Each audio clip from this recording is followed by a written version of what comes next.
I'm Tracy Baxter with today's Record Newswatch. Ann Harris said she came to be a voice for her daughter, Alexis Harris, who was killed last July in Newburgh, her boyfriend under indictment for her murder. Today, Ann Harris attended the Clothesline Display Project ceremony outside the Neighborhood Business and Resource Center on Newburgh's Broadway.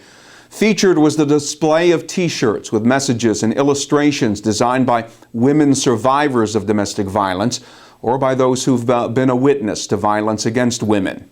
Harris is among those hoping the visual display will not only honor victims like her daughter, but increase awareness and lead to more funding for organizations working to protect vulnerable women. It's happening all the time. Now it's hit me personally, but I mean, a lot of the kids in the elementary schools, they see their their mother or a sibling being beaten all the time, and where's their voice? What do? They just bottle it up, and then they could end up being abuser. We need to reach them early on and get the message out there. I think a lot of people need to come out here and see it in the forefront that it is happening, and people need to not be quiet about it. According to Safe Homes of Orange County, 1 in 4 women will at one time be victimized by domestic violence.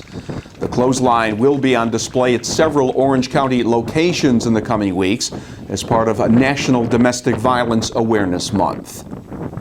She has had well-publicized battles with the state and the local SPCA.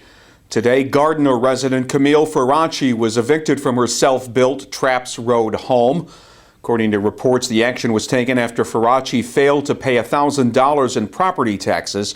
Her home has been sold at auction. She's had run-ins with the state for continually grazing her many animals on a state park property adjacent to her home.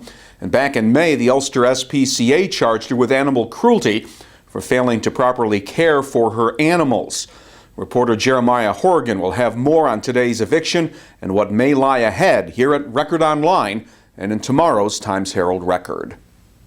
If you are worried about your job security, your future health care, and where our economy is going, you are not alone.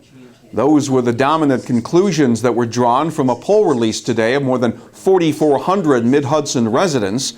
The survey, called Many Voices One Valley 2012, conducted by the Marist College Institute for Public Opinion and funded by the Dyson Foundation, found that about a third of us are currently having trouble paying for necessities like fuel. More than 25% of us who do have jobs had to absorb a pay cut in the past year. And about a third of us now say we have either just enough resources to meet basic needs or those needs can no longer be met. Look for a full report on this sobering survey here at Record Online and in Tuesday's Times-Herald Record. It helped that his home is attached to his place of business. The owner of the Swan Lake country store heard a commotion in the store and spotted a man attempting to run out with stolen property. The owner was able to hold the suspect until state police arrived. 29-year-old Destin Kelly of Chester, Connecticut, has been charged with burglary and criminal mischief. He's being held without bail in Sullivan County Jail. It is breathing new life into the former Mount St. Alphonsus Seminary and Retreat Center in Esopus.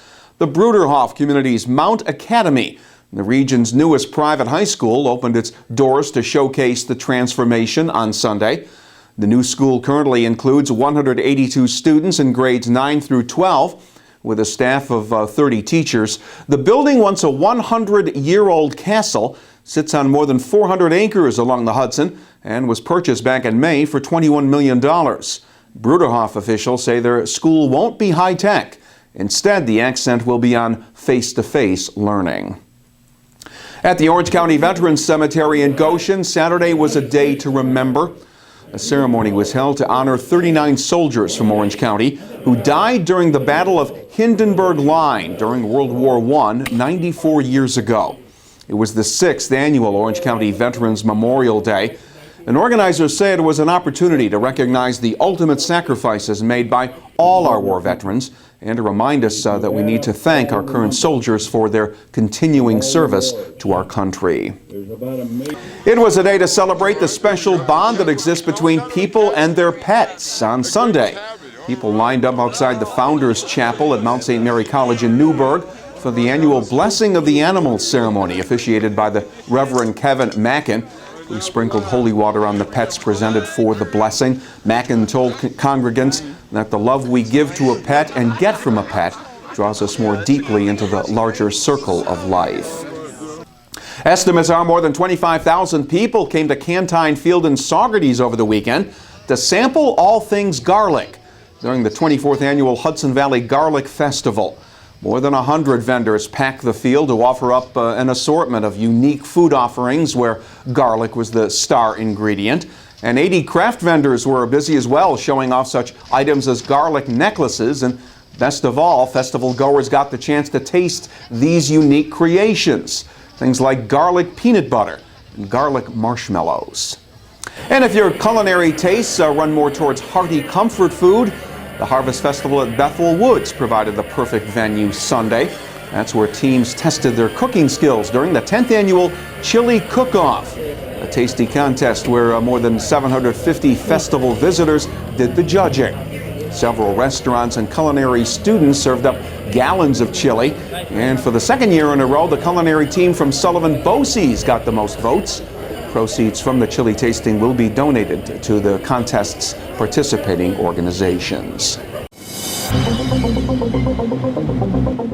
There's rain in the forecast, but it'll also get warmer in the days ahead. Tuesday will be mostly cloudy with a few passing showers. The highs will be in the low to mid 70s. Wednesday will be mostly cloudy with a chance of a late day shower or two, and it'll be humid with temperatures getting up around 80 degrees. Stay connected to breaking news wherever it happens right here at Record Online, and get caught up on all that's happening by reading tomorrow's Times Herald Record. For Record Newswatch, I'm Tracy Banks.